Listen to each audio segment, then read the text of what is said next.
Praise road. હું Stanley Macwan, મારી YouTube channel Gujarati Bible સ્ટડીમાં તમારું સ્વાગત છે. મારી ચેનલને આજે અત્યારે આગળ તમે સબસ્ક્રાઈબ કરી લો અને ઈશ્વરના જ્ઞાનમાં તમે વધતા જાઓ. ઈશ્વરે એવું કીધું કે તમે પસ્તાવો કરો, કેમ કે આકાશનું રાજ્ય પાસે આવ્યું છે. સૌથી પહેલાં યોહાન બાપ્તિસ્મા કરનારા ઉપદેશ કર્યો, તમે પસ્તાવો કરો કેમ કે આકાશનું રાજ્ય પાસે આવ્યું છે. એ જ ઉપદેશ પછી પ્રભુ ઈસુએ કર્યો, એ જ ઉપદેશ પછી શિષ્યોએ પણ કર્યો. અને શિષ્યોએ તો લોકોને કીધું બી ખરું કે આ દિવસોમાં ઈશ્વરે લોકોને પશ્ચાતાપ કરવાનું મન આપ્યું છે. પસ્તાવ કરી આપણે અને આકાશના રાજ્યના વારસદાર બનીએ એ બહુ સારું છે. પરંતુ શું એવું પણ બને કે માણસ પસ્તાવ કરી જ ના શકે? ગમે તે દુઃખ મુસીબત તકલીફ આપણે પસ્તાવ જ ના કરી શકે. પસ્તાવો એક એવી વસ્તુ છે કે જ્યારે માણસે પોતાના પાપનું ભાન થાય છે ને ત્યારે જ એ કરતો હોય છે. અને મોટાભાગે પાપનું ભાન ક્યારે થાય? જ્યારે એને મુશ્કેલીમાં આવે ને ત્યારે, જ્યારે સંકટમાં આવે, બીમારીઓમાં આવે, તકલીફમાં આવે. આમ જો બિંદાસી જીવતો હોય અને જો બીમાર પડી જાય, કઈ એવી મોટી બીમારી આવી જાય, ઓ પ્રભુ મને માફ કરો, પ્રભુ મને માફ કરો, ત્યારે પ્રભુ થાય.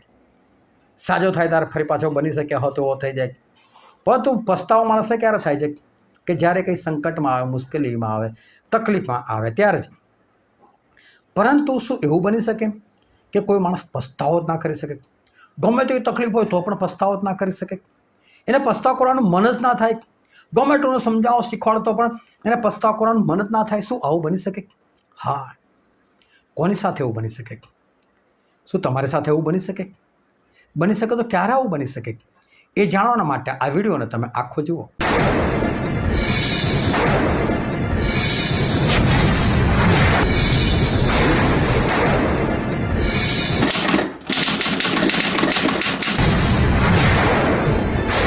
આજે છે તારીખ 11 માર્ચ 2026ની સાલ અને વોટ્સએપ પર જે રોજ 10 સવાલ પૂછવામાં આવે છે તેનો આ વિડીયો છે. અને આજનો સૌથી પહેલો પ્રશ્ન છે, જેઓ વિશ્વાસ તથા ધીરજથી વચનોના વારસ છે તેઓનું શું કરો? તો તેઓનું અનુકરણ કરો.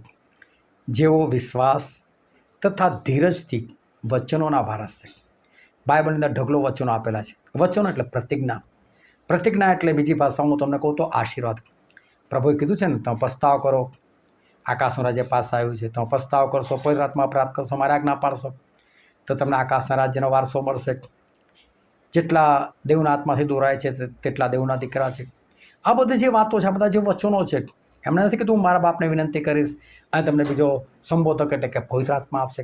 આ બધું મેળવવાના માટે, પ્રભુ ઈસુ ખ્રિસ્તના ઘાથી તમે સાજા થયેલા, તો સાજાપણું મેળવવાના માટે તેમણે આપણા માટે એટલા માટે શિક્ષા ભોગવી કે આપણને શાંતિ પ્રાપ્ત થાય, તો આપણને શાંતિ મળી શકે છે. એમના ઘાથી આપણે સાજા થઈએ છીએ. તેમણે આપણા દુઃખ વેઠ્યા છે એટલે આપણે કોઈ બીમારી ના લાગી શકે. આ બધી જે વાતો છે, આ બધી જે પ્રતિજ્ઞા છે, આ બધા જે વચનો છે, એ વચનોના વારસ આપણે ક્યારે બનીએ? કે જ્યારે આપણે વિશ્વાસ રાખીએ અને વિશ્વાસ રાખીને ધીરજથી આજ્ઞા પાલનમાં આગળ વધીએ ત્યારે. ઘણા લોકો કેવું છે ખબર? લોકો બિંદાસથી મન ફાવે એમ જીવન જીવતા હોય. અને જો કશી મુસીબત આવે, જો કશી તકલીફ આવે એટલે નમી જાય ઈશ્વર આગળ, ઓ ઈશ્વર મને માફ કરો, મારું ભલું કરો, ઈશ્વર મને માફ કરો, મારું ભલું કરો, મને આમાંથી છોડાવો, ફલાવટ. અનેક બે દિવસ પ્રાર્થના થાય ને, ઈશ્વર તો કશું સાંભળતા નથી, કંઈ કરતા નથી. એટલે તું તારી જિંદગીમાં મન ફાવે એમ જીવ્યો છે, ઈશ્વરની અવગણના કરી છે, એમના વચનોની અવગણના કરી છે. અને પછી તું અચાનક ઈશ્વર પાસે માગે, થોડા ઈશ્વર તને એમને આપી દે. પણ ધનવાન માણસ જો, એની પાસે મૂસાના પુસ્તકો હતા, બીજા પ્રબોધકોના પુસ્તકો હતા, એને ત્યાં સેવકો જતા હતા, પરંતુ કદી એણે કોઈનું માન્યું નહીં. અને નરકમાં પડે ત્યારે શું? હમણાં જ પેલા લાજરસને મોકલો, હમણાં જ મને પાણી ટીપું મૂકે. લો, તમે પોતે મન ફાવે એમ જીવો અને જ્યારે તમને જરૂર પડે ત્યારે ઈશ્વર ફટ દઈને કામ કરે. આવું નથી. તમે પહેલાં વચન પ્રમાણે જીવન જીવો, ઈશ્વરની આજ્ઞાઓ પાળો, પાળતા જ જાઓ, બકબક નહીં કરવાનું, ટકટક નહીં કરવાનું અને ધીરજ રાખવાની. અને જો તમે ધીરજ રાખો તો પછી તમને ઈશ્વરના વચનોના ફળ તમને મળે, નહીં તો ના મળે. એટલે આજ્ઞા પાલન કર્યા પછી ધીરજ રાખી એ બહુ જરૂર છે. અને આવું સેમ ટુ સેમ વાક્ય હિબ્રુના પત્રમાં આવવાનું છે. એનો પ્રશ્ન પણ આવશે જ, એટલે તમે ધ્યાન રાખજો. બીજો પ્રશ્ન છે, પણ હાલ જેમ તે વિશેષ સારા વચનોથી ઠરાવેલા વિશેષ સારા કરારનો શું છે? તો કે છે કે મધ્યસ્થ. પ્રભુ ઈસુ એ મધ્યસ્થ છે સારા કરારના. જો જૂનો કરાર જે છે ને, એને જૂનો એટલા માટે કહેવામાં આવ્યો કારણ કે નવો કરાર આવ્યો. તમારી પાસે સરસ ઘર છે અને એના પછી તમે બીજું ઘર બનાવો છો, તો ભલે ને સરસ ઘર, પણ તમે ઘર શું કહો, આ જૂનું ઘર છે, બરાબર, ગમે એટલું સારું હોય, પણ એના પછી તમે બીજું નવું બનાવે ને. તમારી પાસે બાઇક કે કાર છે અને છે ને તમે બીજી ખરીદો છો, તો તમે પહેલી કાર શું કહો, આ જૂની કાર છે. એ જૂની કેમ થઈ? કારણ કે બીજી નવી આવી એટલે. ભલે 6 મહિના જૂની હોય, પણ જ્યાં સુધી નવી નથી આવતી ત્યાં સુધી 5 વર્ષ થાય ને તો તમે મારી નવી કાર છે, કેમ કે તમે નવી લીધી છે. તો એવી રીતે ઈશ્વરે પહેલાં મૂસા દ્વારા એક કરાર આપ્યો, પરંતુ એ કરારની અંદર એટલા બધા બલિદાનો હતા, ઘણું બધું હતું, ઘણી બધી આજ્ઞાઓ હતી, વિધિઓ હતી, પરંતુ એ બધાથી કંઈ થયું નહીં. માણસોના હૃદય શુદ્ધ ના થયા, પવિત્ર ના થયા. અને એટલે પછી પ્રભુએ નવો કરાર આપ્યો, અને નવા કરારના એ પોતે મધ્યસ્થ છે. જૂના કરારમાં મધ્યસ્થ કોણ હતું? યાજકો કે મૂસા. પરંતુ હવે નવા કરારના મધ્યસ્થ કોણ છે? પ્રભુ શ્રી કૃષ્ણ પોતે. મધ્યસ્થ એટલે બે પાર્ટીની વચ્ચે રહીને જે સમાધાન કરાવે ને એ વ્યક્તિ. તો પ્રભુ શ્રી કૃષ્ણ આજે પિતાને જમણા હાથે બેઠેલા છે, અને ત્યાંથી તે આપણે સારું મધ્યસ્થતા કરે છે. લુકના 13મા અધ્યાયની અંદર લખેલું છે કે માલિક આવ્યો માળી પાસે, કારણ કે એણે દ્રાક્ષાવાડી રોપેલી હતી, અને દ્રાક્ષાવાડીની અંદર એક અંજીરનું ઝાડ હતું, અને અંજીરનું ઝાડ 3 વર્ષથી ફળ નહોતું આપતું. એટલે માલિક ગુસ્સામાં આવ્યો. માલિક કહે છે, કાપી નાખે આ ઝાડ, કહે છે. ના જોઈએ, કહે જગ્યા કેમ રોકે છે? 3 વર્ષથી ફળ તો આપતું નથી, કાપી નાખો એને, કહે છે. તો મારે એવું કહે છે કે માલિક રહેવા દો ને આ વર્ષ, કહે છે. હું ચારે બાજુ ખોદું છું, ખાતર નાખું છું, પાણી નાખું છું, બસ મહેનત કરી લેવા દો આ વર્ષ મને, અને પછી જો આ વર્ષે ના આપે ને ફળ તો કાપી નાખજો, બસ. આ તો દ્રષ્ટાંત હતું, પણ એમાં જે માલિક છે ને એ યહોવા બાપ પોતે છે.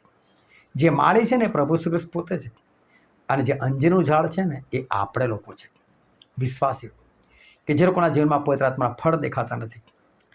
અને ફળ નથી દેખાતા ત્યારે યહોવા બાપ ગુસ્સો કરે છે, મારી નાખો આ માણસે, જોયો નહીં કે. તો પ્રભુ શું કહે છે? રહેવા દો ને, કહે છે. આ 1 વર્ષ રહેવા દો ને, કહે છે. મધ્યસ્થતા કરે છે. હું એની આજુબાજુ ખોદીશ, પાણી નાખીશ, ખાતર નાખીશ. એનો અર્થ હું એને મિટિંગોમાં લઈ જઈશ, એની પાસે બીજા સેવકોને મોકલીશ, એને એવી પરિસ્થિતિમાં પાડીશ કે એને તમારી જરૂર પડે, એને પસ્તાય હૃદય પૂરું પાડીશ. એમ કહીને પ્રભુ આપણા માટે મધ્યસ્થતા કરે છે, અને પછી આપણી પાસે લોકોને મોકલે છે. તમે જુઓ, જો તમે ખરેખર વિશ્વાસી છો, તમે ખરેખર પ્રભુનું જીવન સોંપેલું છે, તો જ્યારે પણ તમે એ ક્રિયા કરશે ને ત્યારે અદ્ભુત એક ઘટના તમારા જીવનમાં બની હશે. પણ જે ખાલી ખાલી એવું સમજતો હોય ને કે ભાઈ મેં મારું જીવન સોંપી દીધું છે, તો ખરેખર એને સોંપી નથી. જે એવું ખાલી ખાલી કહેતો ને કે હું વિશ્વાસી છું, તો ખરેખર વિશ્વાસી નથી. એની પાસે કોઈક ને કોઈક ઘટના હોય. તમે જો તમારી જન્મ તારીખ કઈ, તો તમને જન્મ તારીખ પૂછે ફટફટ તમે બોલી નાખો. જે દિવસે તમે જન્મ્યા ને એ જ દિવસ તમારું મરણ તો નક્કી હતું, તમે મરવાના હતા એ નક્કી હતું. પરંતુ નવો જન્મ એવો છે કે જે તમને સ્વર્ગમાં લઈ જાય છે અને અનંતકાળનું જીવન આપે છે. બોલો, જે જન્મથી માણસ મૃત્યુ પામે છે એની તારીખ એને યાદ રહે, તો નવા જન્મની તારીખ યાદ ના હોય. એ તો એના કરતાં પણ મોટી ઘટના છે. અને ઘટના જે રીતે બને છે, એ કોઈક મિટિંગ હોય છે, કાં તો કોઈક બીમારી હોય છે, કાં તો કોઈક શ્રાપ હોય છે, કોઈક આપણા માટે પ્રાર્થના માટે આવે છે, કારણ કે કાં તો તમે કોઈ જગ્યાએ પ્રાર્થના માટે ગયા હો છો, કાં તો તમે કોઈ મિટિંગમાં ગયા હતા, તમે કોઈ સંદેશો સાંભળો છો, પણ એક એવી અચાનક એવી ઘટના બને છે, એમાં બની શકે કોઈ વચન તમને અસર કરી જાય છે, કોઈની પ્રાર્થના તમને અસર કરે, ગમે તે, પણ કોઈક એવું કારણ હોય છે અને તમને એ ઘટના, એ સમય, એ સ્થળ બધું યાદ રહી જાય. આ દિવસે મારું બદલાણ થયેલું. અને જો કોઈના જીવનમાં આવી ઘટના વગર કોઈ એવું કહે ને વિશ્વાસી છું, તો હું વાત માનવા તૈયાર નથી.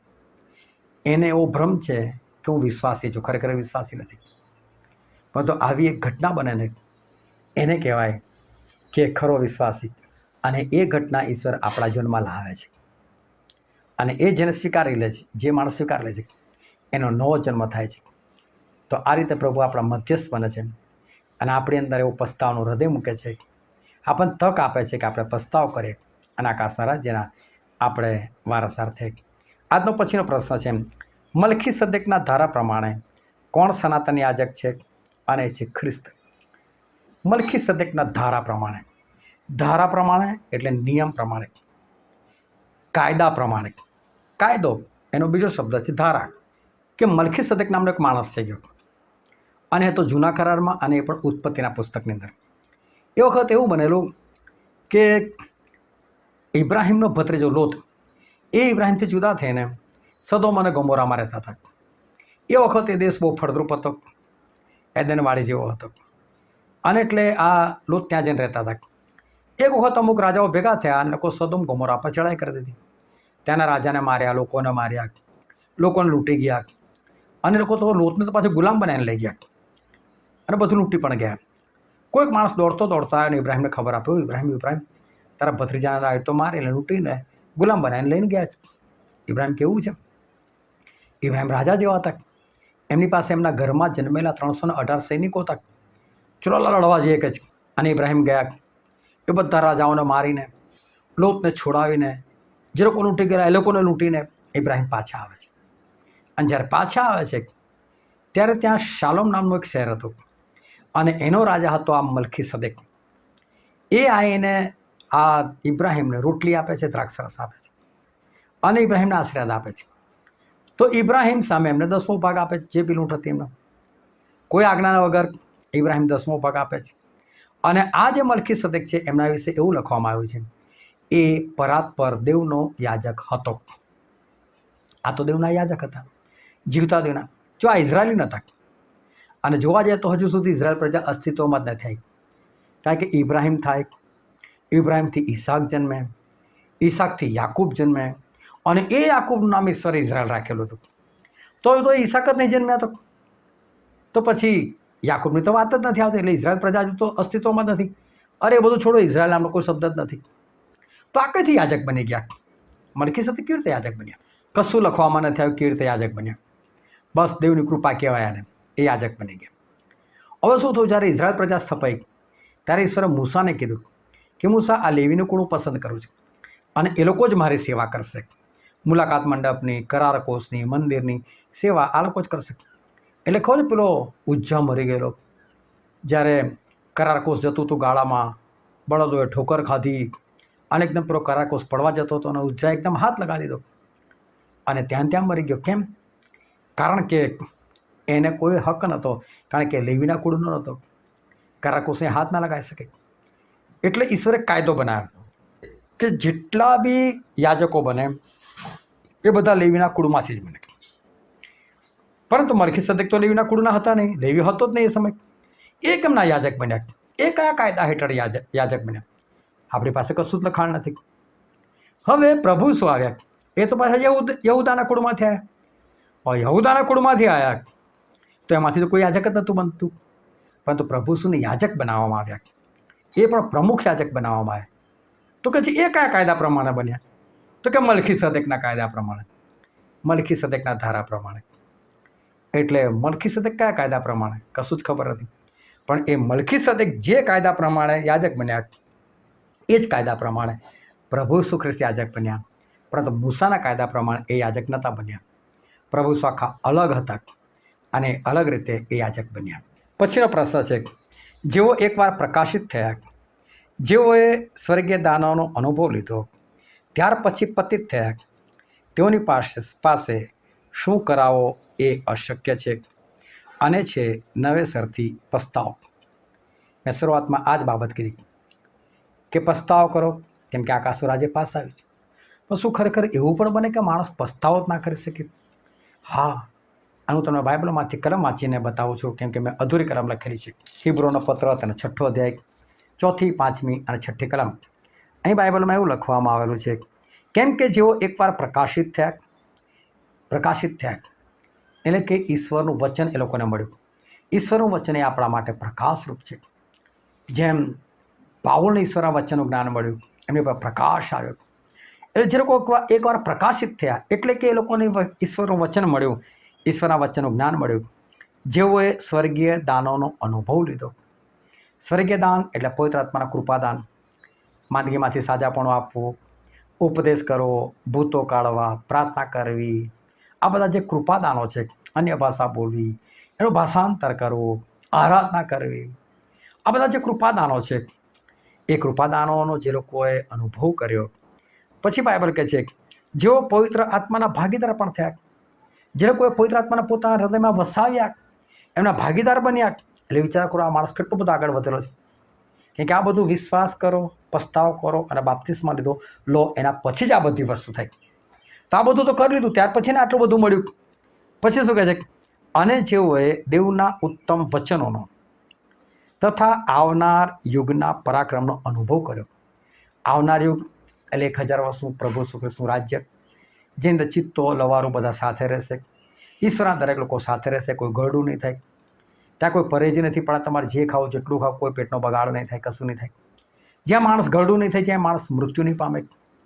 અને ત્યાર પછી જે ઉત્તમ સ્વર્ગ છે નવું યરુશલેમ, ત્યાં પ્રવેશ કરવાનો, એનો અનુભવ અત્યારે કરી રહ્યા છે. અત્યારે બીમાર નથી પડતા, અત્યારે લોકોની આંખો ઝાંખી નથી પડતી, અત્યારે જે લોકોનું સારું થઈ રહ્યું છે એ આવનાર યુગનો પરાક્રમ, એનો અનુભવ અત્યારે કરી રહ્યા છે. જેમ ફિલિપે અનુભવ કર્યો, અચાનક પવિત્ર આત્મા એમને ઉંચકીને કોઈ બીજી જગ્યાએ મૂકી દીધા. હફસી ખોજાનો બાપ્તિસ્મા થયું ત્યારે હફસી ખોજો પાણીમાંથી બહાર એકદમ શોધો કઈ ગયો, ફિલિપ કઈ ગયો, ગાયબ થઈ ગયેલા. તો આવી રીતે જે લોકોએ ઉત્તમ વચનોનો, એના પરાક્રમનો, આવનાર યુગના પરાક્રમનો અનુભવ કર્યો, અને પછી બાઇબલ શું કહે છે, ત્યાર પછી પતિત થયા. આટલા બધા આગળ વધેલો માણસ ત્યાર પછી પતિત થાય એટલે કે પાપ કરે, તો બાઇબલ કહે છે તેઓની પાસે નવેસરથી પસ્તાવો કરાવો એ અશક્ય છે. આવો માણસ નવેસરથી પસ્તાવો નથી કરી શકતો. એણે બહુ પહેલાં કરેલો હતો, ઈશ્વરમાં બહુ આગળ વધ્યો. અને તમે જુઓ, જેટલા બી ઈશ્વરમાં આવી ગયેલા છે, પવિત્ર આત્મા પ્રાપ્ત કરી ચૂકેલા છે, ત્યાર પછી જાણીને પાપ કરે છે, કરતા રહે છે, પછી એ લોકો નવેસરથી પસ્તાવો નથી કરી શકતા. એ લોકોના માટે નરક પાક્કું થઈ જાય છે. આ તો પછીનો પ્રશ્ન છે, તો નવો કરાર એવું કહીને તેણે પહેલા કરારને શું ઠરાવ્યો છે? અને એનો જવાબ છે જૂનો. જ્યાં સુધી નવી વસ્તુ ના આવે ત્યાં સુધી પહેલેની વસ્તુ નવી ને નવી રહે છે, પરંતુ જ્યારે નવી વસ્તુ આવે ત્યારે પહેલેની વસ્તુ એ જૂની થઈ જાય છે. નવી કાર લો એટલે એની પહેલાં જે કાર હતી ને એને આપણે ઓટોમેટિક જૂની કહીએ, પછી ભલે 6 જ મહિના જૂની હોય તો પણ આપણે એને જૂની કહીએ. તો ઈશ્વરે પહેલો કરાર કર્યો, પછી એ કરારને હટાવીને બીજો નવો કરાર કર્યો, એટલે એ નવો કરાર થયો ને એટલે પેલો જૂનો થઈ ગયો, અને જૂનો થઈ ગયો એટલે રદ પણ થઈ ગયો. ઈશ્વરે જૂના કરારને રદ કર્યો છે અને હવે એમણે નવો કરાર આપ્યો છે. કરાર એટલે બે પક્ષ વચ્ચેની એક સમજૂતી. પહેલાં શું હતું કે પશુઓની બલિ હતી, તમે પાપ કરો એટલે આ પશુ ચડાવવાનું, પેલો પશુ ચડાવવાનું, આવું કરવાનું, તેવું કરવાનું, સાબાત દિવસે આવું કરવાનું, પૂનમે આવું કરવાનું, અમાસે આવું કરવાનું, આ બધા ઢગલો વિધિઓ હતા. પરંતુ એનાથી કોઈ લોકોનું જે હૃદય પરિવર્તન થવું જોઈએ ના થયું. એ લોકો પવિત્ર થવા જોઈએ ને પવિત્ર ના થયા. એટલે પ્રભુએ આ નવો કરાર આપ્યો અને એમાં એમનું પોતાનું બલિદાન આપ્યું કે મારા બલિદાનથી તો લોકો સુધરે, લોકો પવિત્ર થાય, લોકો પાપથી દૂર હટે. અને એ બલિદાન એમનું સફળ થયું. જેટલા લોકો માને છે એટલા શુદ્ધ થાય છે અને પવિત્ર થાય છે. તો નવો કરાર આપીને પહેલાંને જૂનો સાબિત કર્યો. પછીનો પ્રશ્ન છે, કોના નામનો પહેલો અર્થો ન્યાયપણાનો રાજા અને પછી શાલેમનો રાજા એટલે શાંતિનો રાજા છે? અને એનો જવાબ છે મલ્કીસદેક. આ મલ્કીસદેક વિશે મેં હમણાં કીધું એમ, આ મલ્કીસદેક એમનું જે નામ છે એ નામનો અર્થ એવો થાય છે કે ન્યાયીપણાનો રાજા. ન્યાયીપણો એટલે આજ્ઞાપાલન, આજ્ઞાપાલનનો રાજા. અને અત્યારે આજ્ઞાપાલન કોણ શીખ્યું છે? પ્રભુ શું શીખ્યા છે? એમણે આજ્ઞાપાલન કર્યું. અને આપણને શું શીખવાડે છે? આજ્ઞાપાલન. એમણે પોતે આજ્ઞાપાલન કર્યું. અને જ્યારે એ જીવતા થઈને સ્વર્ગમાં જવાના હતા ત્યારે શિષ્યોનું શું કીધું? જાઓ અને સર્વ દેશનાઓને મારા શિષ્ય બનાવો, પિતા, પુત્ર અને પવિત્ર આત્માના નામે તમે તેઓને બાપ્તિસ્મા આપતા જાઓ, અને મેં જે આજ્ઞા તમને આપી છે તે તમે તેઓને પાળવાનું શીખવતા જાઓ. એટલે આજ્ઞાપાલન પ્રભુએ પહેલાં પોતે કર્યું માણસ બનીને, અને હવે લોકોને કહે છે કે તમે પણ આજ્ઞાપાલન કરો. એટલે આજ્ઞાપાલનના રાજા છે, એટલે કે ન્યાયપણાના રાજા છે. અને મલ્કીસદેક જે શબ્દ છે એ મલ્કીસદેક શબ્દનો અર્થ આવો થાય છે ન્યાયપણાનો રાજા. અને એ જે જગ્યાના રાજા હતા એ દેશનું નામ હતું શાલેમ. આ શાલેમ શબ્દ હિબ્રુ શબ્દ છે, એનો અર્થ થાય શાંતિ, એટલે કે શાંતિનો રાજા. તો પ્રભુ શું કહે છે? હું મારી શાંતિ તમને આપું છું. તો શાંતિનો રાજા પણ કોણ છે? પ્રભુ શું. એટલે મલ્કીસદેક જે છે ને એની તુલના પ્રભુ ઈસુ ખ્રિસ્ત સાથે કરવામાં આવી છે. ઘણા બધા લોકો એવું પણ સમજે છે કે મલ્કીસદેક એ પ્રભુ ઈસુ ખ્રિસ્ત હતા, પણ એવું નથી. પરંતુ મલ્કીસદેક એક રાજા થઈ ગયા, પરંતુ એમની તુલના એ પ્રભુ ઈસુ ખ્રિસ્ત સાથે કરવામાં આવી છે. એટલે એમને ન્યાયપણાનો રાજા અને શાંતિનો રાજા કહેવામાં આવેલા છે. એ ખરેખર પ્રભુ ઈસુ ખ્રિસ્ત છે. પછીનો પ્રશ્ન છે, હવે પછી કોને ઓળખ એમ કહીને દરેક પોતાના પડોશીને તથા દરેક પોતાના ભાઈને શીખવશે? એનો જવાબ છે ખબર નહીં. પરંતુ મેં છે ને એક શબ્દ કાપી નાખ્યો, શીખવશે નહીં. એવો શબ્દ હતો. અને એનો જવાબ એવો આવે, દેવને ઓળખ. એટલે જૂના કરારમાં શું હતું? દેવને ઓળખવાની જરૂર પડતી હતી. ઓળખવાની જરૂર પડતી હતી એટલે કે જૂના કરારની અંદર આ લોકો કશું પણ પાપ કરે તો યાજક પાસે દોડે. ભાઈ મારાથી આવું થઈ ગયું, શું કરવાનું? મારાથી આવું થઈ ગયું, શું કરવાનું? દરેક વખતે યાજક યાજક યાજક.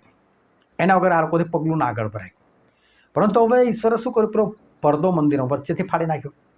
કારણ કે પડદાની પેલે પર યાજક જતા હતા અને યાજક શું કરે છે કોઈને ખબર નથી. ઈશ્વર પડદો ફાડી નાખ્યો એટલે એમ કહેવા માંગે તમે ડાયરેક્ટ મારી પાસે આવો. આજે તમે અને હું ડાયરેક્ટ આપણે ઈશ્વર પાસે જઈ શકીએ છીએ. હવે ઈશ્વરે રસ્તો એ ખુલ્લો કર્યો છે. હવે ઈશ્વર એમનું વચન આપણા હૃદય પર લખે છે. હવે શું થાય છે ખબર?